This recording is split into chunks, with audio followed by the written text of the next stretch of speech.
Bem, gente, nós vamos hoje entrar no capítulo 21 de Gênesis, vamos até o capítulo 25, né? E eu sempre gosto de voltar um pouquinho para a gente poder lembrar onde nós estávamos. E nós estávamos exatamente onde Abraão mentiu para Abimeleque, dizendo que Sara era sua irmã. Na verdade, eles eram meio irmãos, né? Mas não precisava ter mentido. E por conta disso, os geraritas, né, que eram moradores da terra de Gerar, quase foram eliminados todos. As mulheres ficaram estéreis, como Sara. Olha que loucura. Porque Abraão resolveu mentir, dizendo que Sara era sua irmã, não disse que era sua esposa. Abimeleque ficou ferido de impotência. Então, foi uma coisa assim terrível. A mentira, ela é tenebrosa, né? Então, o título que eu dei a esse capítulo foi Não Minta, porque você vai pagar alto preço pela mentira, né? No capítulo 21, nós vemos o nascimento de Isaac, e Deus cumpre a promessa que fez a Abraão e a Sara. Olha só, né? As coisas voltam ao normal, não sei se vocês sabem, mas a coisa deu uma degringolada, porque a Sara fez o favor de dar Agar, né? Para Abraão se deitar com Agar e ter Ismael e tudo. Aí depois as coisas ficam meio estranhas ali. Agar se achou, né? Porque estava grávida do seu senhor e começou a humilhar Sara. Sara foi ela para fora. E depois que ela estava no poço, Deus manda ela voltar e se humilhar para Sara. E nasce Ismael. Olha que loucura, gente. Quando um homem não se posiciona. É muito triste a falta de posicionamento do sacerdote. Mas as coisas voltaram ao normal, né? Graças a Deus, Isaac nasceu como evidência da promessa. E aos 8 dias de vida, lá no verso 4, Yara, a gente vê que são 8 dias mesmo. Pastor Felipe que fala 8 anos, viu? Se a gente for ver lá a gravação, a gente vai ver que ele fala 8 anos. Eu voltei lá para ouvir. Então, fiquei meio na dúvida se são 8 anos de prazo para circuncidar ou se ele errou mesmo. Então, lá no capítulo. Eu vi. Você ouviu também? Lá no Eu capítulo. vi, não, eu vi aqui hoje. Então. Lá no capítulo 21, verso 8, diz assim, ó.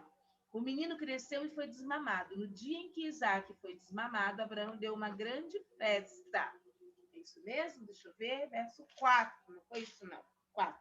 Quando seu filho Isaac tinha 8 dias de vida, Abraão circuncidou conforme Deus lhe havia ordenado. Então, a ordem é até 8 dias mesmo.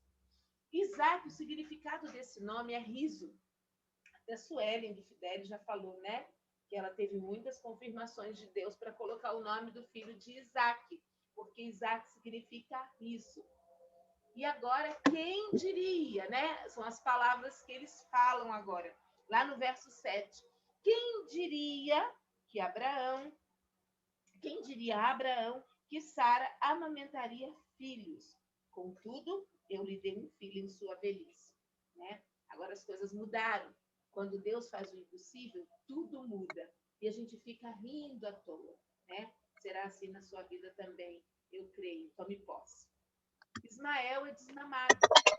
Agar e Ismael são enviados ao deserto e vão embora. Abraão dá pães, vasilhas com água e manda os dois embora. Mas Deus protege Agar e Ismael e abençoa essa descendência.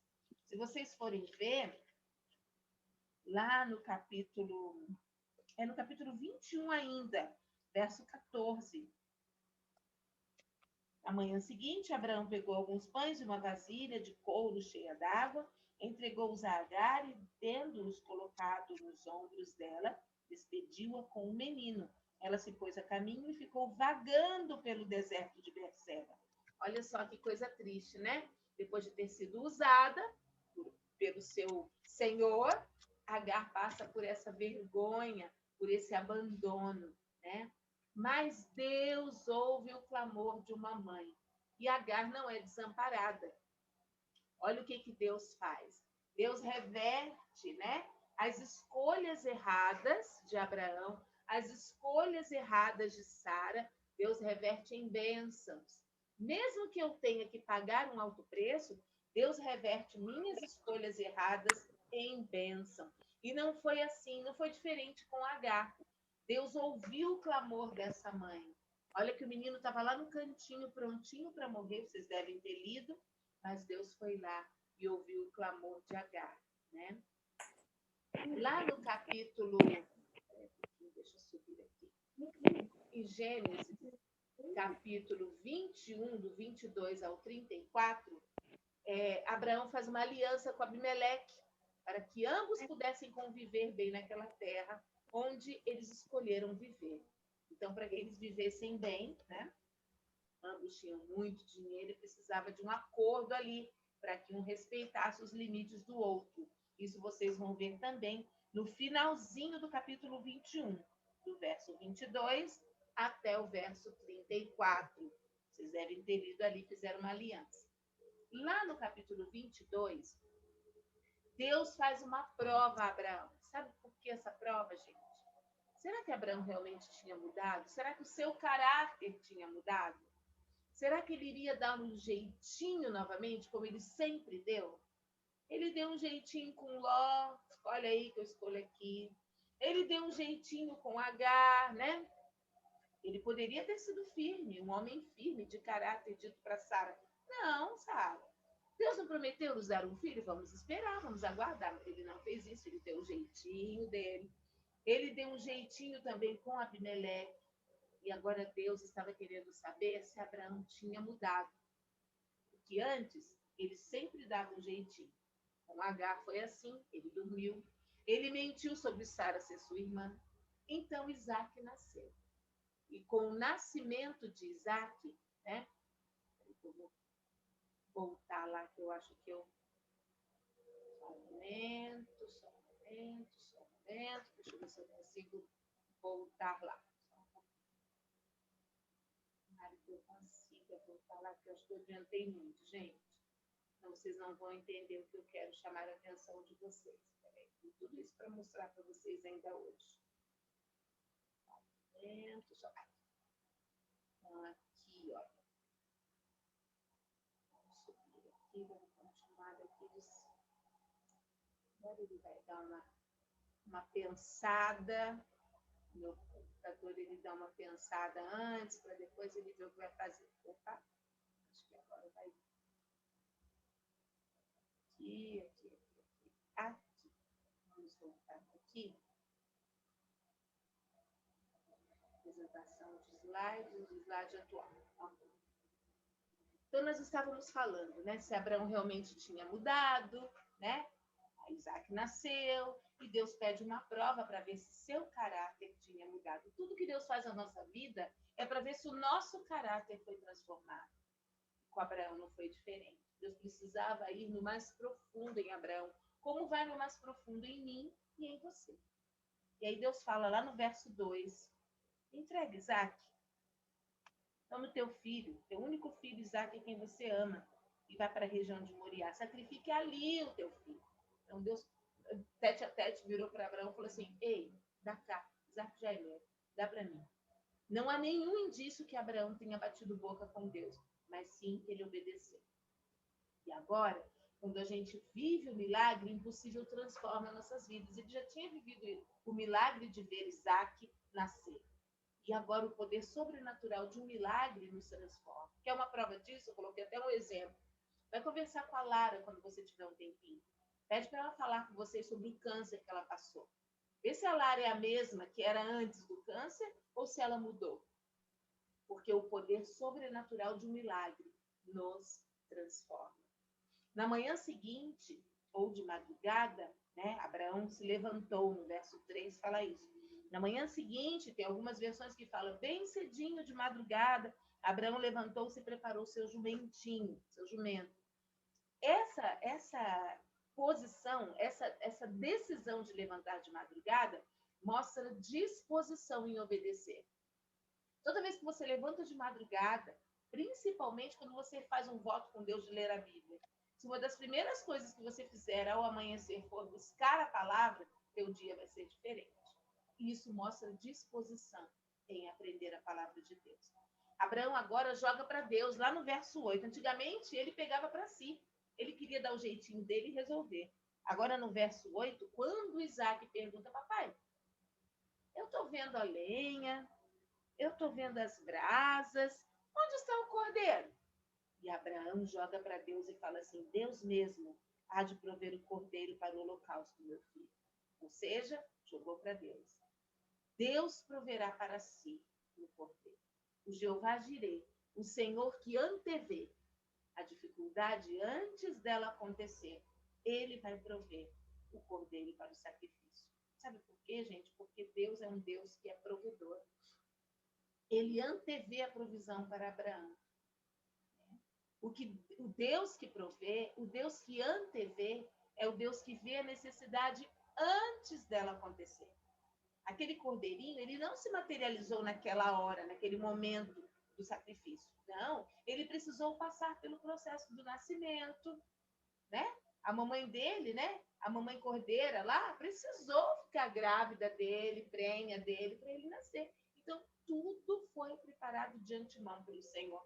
E por que nós, na nossa vida, achamos que Deus nos esqueceu? Tudo na nossa vida também foi preparado de antemão. A gente não precisa ter pressa.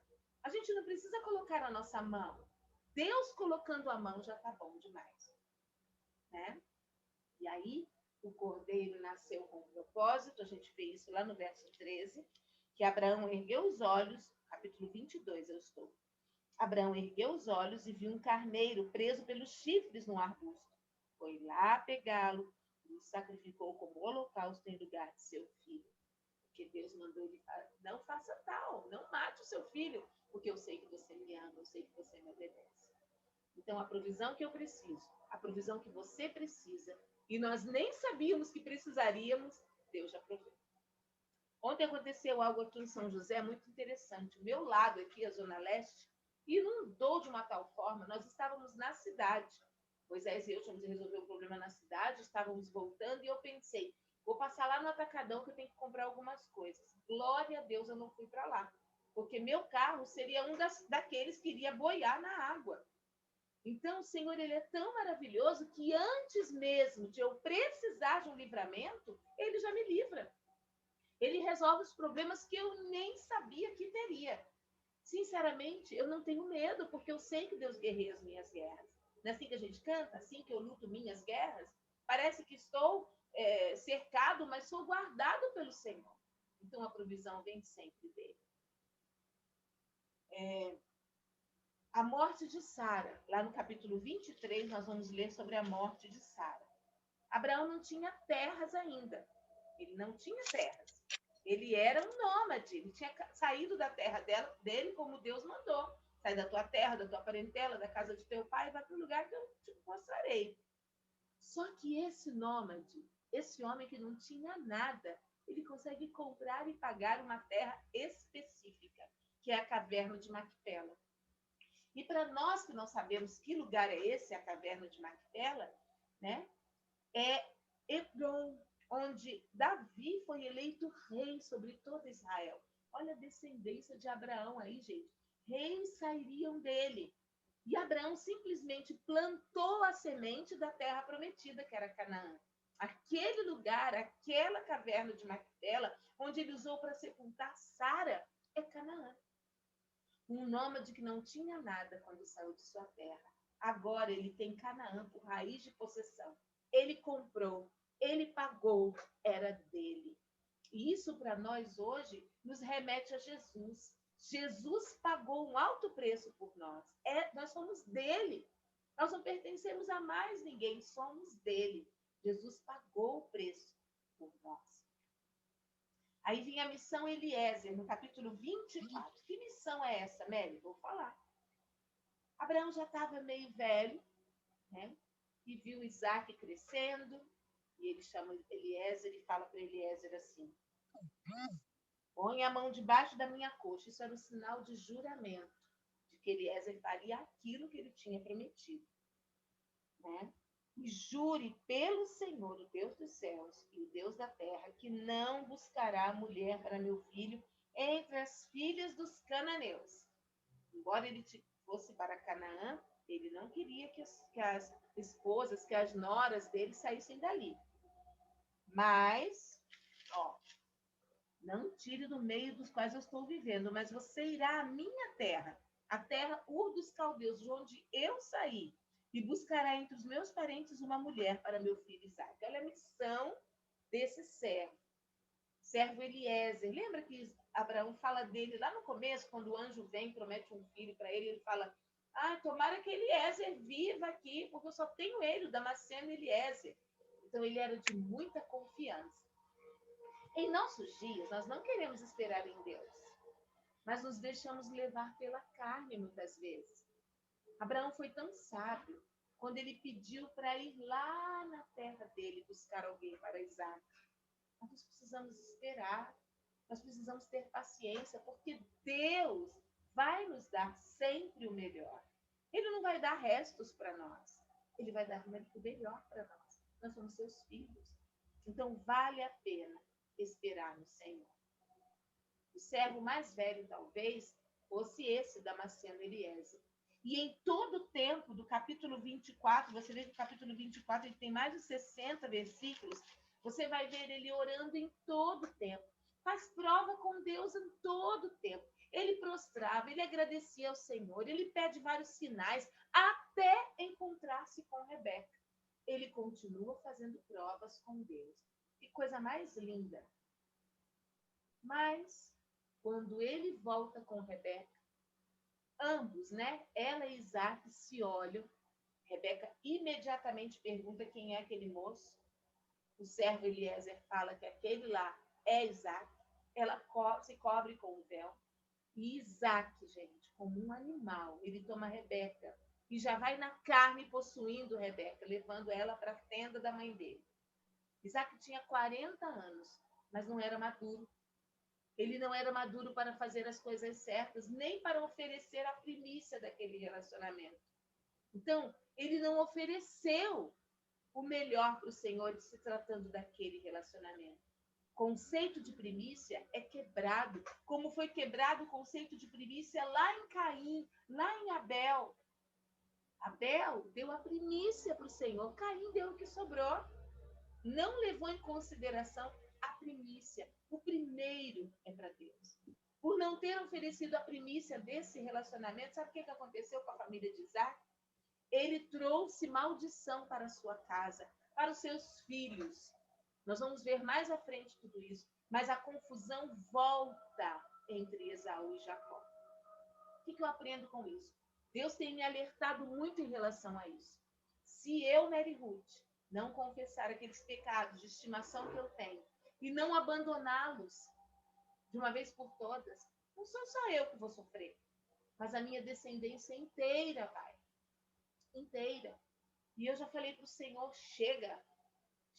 Eu não quero mais que a minha descendência, que meus netos sofram tudo aquilo que eu plantei no passado. Então, eu quero oferecer para o Senhor o melhor. Eu quero me consagrar ao Senhor para que encerre em mim toda a maldição. Meus filhos, netos, bisnetos, tataranetos não sofrerão mais, porque vai terminar em mim todo aquele desejo da carne, todo aquele desejo de pecado. Deus não esconde os erros dos seus filhos, principalmente na Bíblia. Você vai ler vários erros, você vai ver que o erro de Isaac foi esse. Ele não teve paciência de esperar. Se o Damasceno Eliezer estava agradecendo, orando, colocando Deus à frente de tudo, por que Isaac não fez o mesmo? Porque ele não foi lá, não agradeceu a Deus por conhecer Rebeca, não deu tempo nem de apresentar Rebeca a seu pai. Ele já tacou a menina para a tenda da mãe, e ali fez tudo que tinha que fazer. Deus permite que nós vejamos esses erros, desses grandes homens de Deus, para provar que nós somos humanos. Isaac era o filho da promessa, mas ele era cheinho de falhas, como nós também somos. A única diferença, né, é que nós, conhecendo as nossas falhas, nós temos um sumo sacerdote, que é Jesus, que nos perdoa imediatamente após a confissão. Depois que você confessa e deixa o pecado, esse pecado não tem mais poder sobre você. Abraão morre aos 165 anos. Isaac e Ismael sepultam em Canaã. Tudo leva a crer que Isaac e Ismael tinham um certo convívio. Talvez não fosse tão amigável, mas vieram juntos sepultar o seu pai. Onde? Na caverna de Macpela, onde Abraão tinha comprado para sepultar Sara, sua esposa. Isso está em Gênesis 25. E em Gênesis 25 também nós lemos os descendentes de Isaac, os descendentes de Ismael. Então, Abraão de Sara teve Isaac, Isaac teve Jacó, que é Israel, né, de onde vem o judaísmo, um só Deus, eterno, né? O dia santo, ele considera um dia santo, ele consagra o sétimo dia. O profeta é Moisés, ele aceita a convivência pacífica e abomina sacrifício humano. Agora, com Agar, Abraão também teve um filho, chamado Ismael, de onde vêm os árabes, de onde vem o islamismo. Um só Deus, Alá.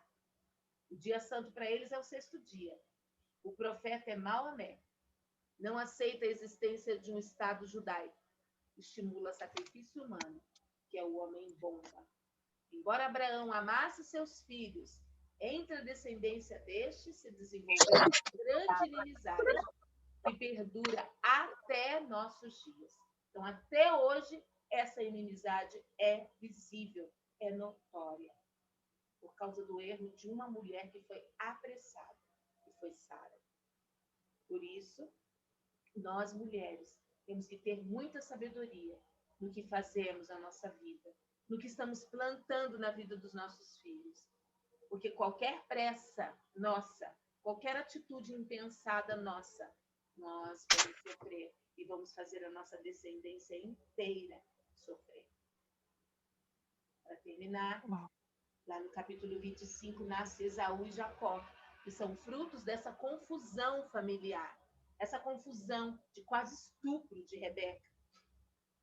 E daí, se vocês forem ler, né? Esaú foi aquele que saiu primeiro, mas houve alguma coisa lá que ele encolheu a mão e depois Jacó pôs a mão e ele foi considerado o primogênito. Então, ele já nasceu com uma confusãozinha aí. Se vocês forem ler, vocês vão entender, né? Eles no ventre de Rebeca. E no capítulo 25, 31, eles já grandes, Esaú vende sua primogenitura. Desprezou totalmente as bênçãos de filho mais velho. Eu fui pesquisar. A primogenitura é a tradição comum de herança de toda a riqueza, estado ou função dos pais pelo primeiro filho, ou na falta de uma criança por parentes próximos, de forma a manter o status da linhagem familiar. Ele desprezou isso. Na falta de filhos, o sucessor é o segundo irmão mais velho. E Esaú desprezou o seu direito de primogenitura por causa de um prato de lentilhas.